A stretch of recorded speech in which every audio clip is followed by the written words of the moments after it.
right, so this is going to be about the trading game, kind of that market efficiency paradigm that we talked about where smart money is taking money from retail. So more often than not, retail is correct and they have the correct direction, but they've been programmed wrong as far as how to go about their trades. So for example, they're not looking at a lot of the fundamental aspects of news and the environment. They're looking at the numbers, they're chasing the news. If the numbers come out higher, they think, oh, it's got to be bullish. And it'll go bullish. But guess what? They'll get in a bullish trade, it'll go down, hit their stops, and then it'll go bullish. Sound familiar?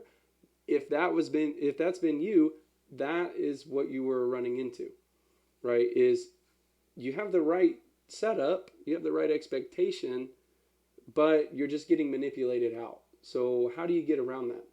So again, you have to understand this. You have to understand that retail is the power. They are generating this liquidity. Their stop loss is the liquidity. Meanwhile, you need to be back here just riding the wheel. So the technical side, right? Looking at candles and prices and buy stops and sell stops. We've covered it a little bit, but we're going to get into a little bit more of the technical side here. Again, we're still laying the foundation, the base, just building on these principles and why they work. Because if you don't understand why they work, then you won't be able to exploit them. So a buy stop and sell stop rate is the most basic way of getting retail on the wrong side. So that slide that we showed a couple videos ago with the accumulation, manipulation, distribution, right now we're focusing right here on the consolidation. So above this high are going to be buy stops. If you're not familiar with buy stops, we'll cover them in the second section, but all a buy stop is a continuation trade. It's saying if it goes through this high, I'm going to enter long to continue and expecting it to go higher, right? So when price trades through that, we're now expecting a breakout. We're expecting it to go long based on these buy stops.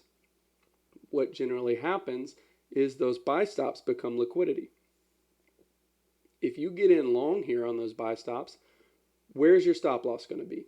It's most likely going to be somewhere below these lows or somewhere in here. So again, generally, say the news comes out and it has bad news. This is what they're going to look to do. They're going to go up and grab these buy stops, get everyone going long, again, where their stop loss is, somewhere down here, and then they flip it. Now, what they have done is that transfer, the bike example that we're talking about. They have taken buy stops and traded them down into sell stops. That is the overall goal of what these smart traders are trying to do. They're trying to get retail predictably on one side and then bring them to the other, knocking their stop loss out. So right here, as an example, like I said, one thing you'll continuously hear throughout this course is retail will always chase. Now, the second thing that I'm going to talk about is how market makers will always manipulate. You have to expect this manipulation. And that's why we're laying the framework of what does the manipulation look like? It looks like that open, low, high on a bullish candle. The manipulation being the low. Or on a bearish candle, the open, high, low. The manipulation being that high on the bearish candle. They get retail going opposite of their intended direction. So in this example here, there's two elements to liquidity. There's willing liquidity and there's unwilling liquidity. So that willing liquidity is their buy stop. That is them saying, I will go long right there at the high. That's their willing liquidity, saying I'm going to get in the market there. Now, the unwilling liquidity is their stop loss. When they get stopped, they're not necessarily saying that was what they wanted. Yes, it got stopped out, but that was just there to protect them. So there's willing liquidity, their entry, unwilling liquidity, their stop loss. And so the goal of that market maker or the smart money is to pair both up.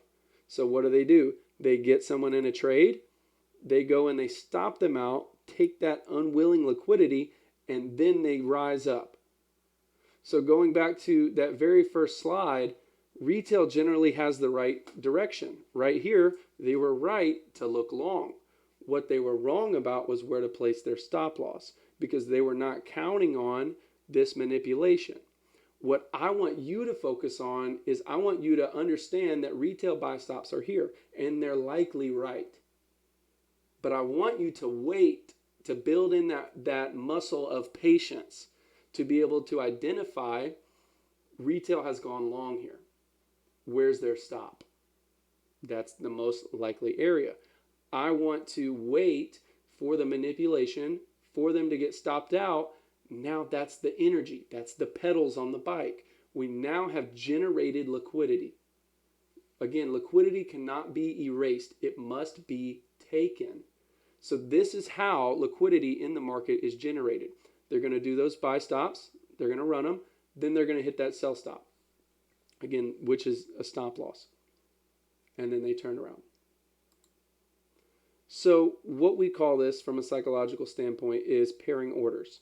This is taking from one to give to the other. Again, the whole paradigm of why the market even works. If there was not a constant supply of money to take from someone, aka stop losses, there would not be a market. There would not be any liquidity to trade. That's what liquidity is. Liquidity is an opposing side of the market.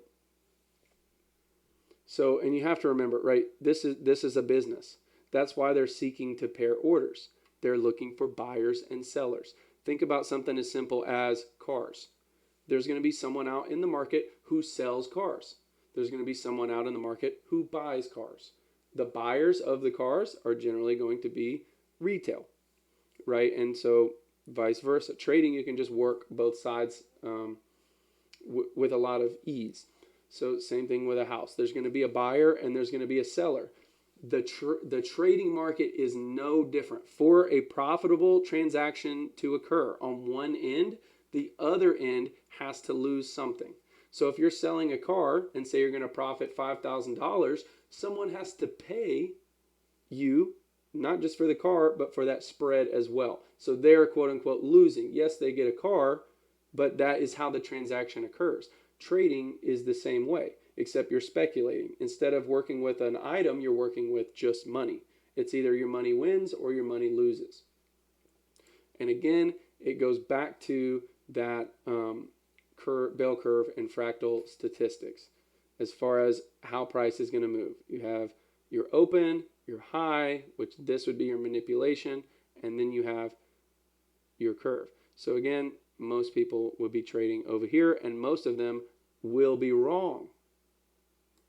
So, fractal statistics. If you see a consolidation and you don't wait for the breakout, this is what's going to happen to you. And this is likely what's been happening to you if you've been losing a lot of trades, or if you're having trouble finding consistency, if you are running into that issue of having the right direction but getting stopped out right as they turn it, right? I know that's the most frustrating thing, but this is the mechanism that's going on behind the scenes. So whether you pick, I'll go ahead and spoil it here.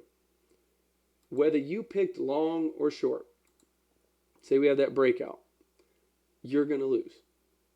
Say that right here you go short, you're going to go into profit a little bit. And where's your stop loss? Right above that high. So what do? They run it down. Again, this is the manipulation. They trigger those sell stops below this low, and then they run for stop losses. Now say that you took the other side. Say that you went long. Same thing. You go long inside this consolidation. You put your stop loss down here. They stop you out, and then they go where you originally intended. So again, whether you go long or short, they're gunning after you. So that is how the market works and why we have to wait on that leg of manipulation. So going back a little bit, again, I just want to recap on this. What we're waiting for is an area where we can predictably understand that buy stops will be there, or sell stops depending on the setup. In this example, we would be looking for the buy stops, and we would not chase. Why? Because retail is going to chase. That is the retail chess move that we're waiting on. Once retail makes that move, we now have a good understanding of where we'd like to move our next pieces.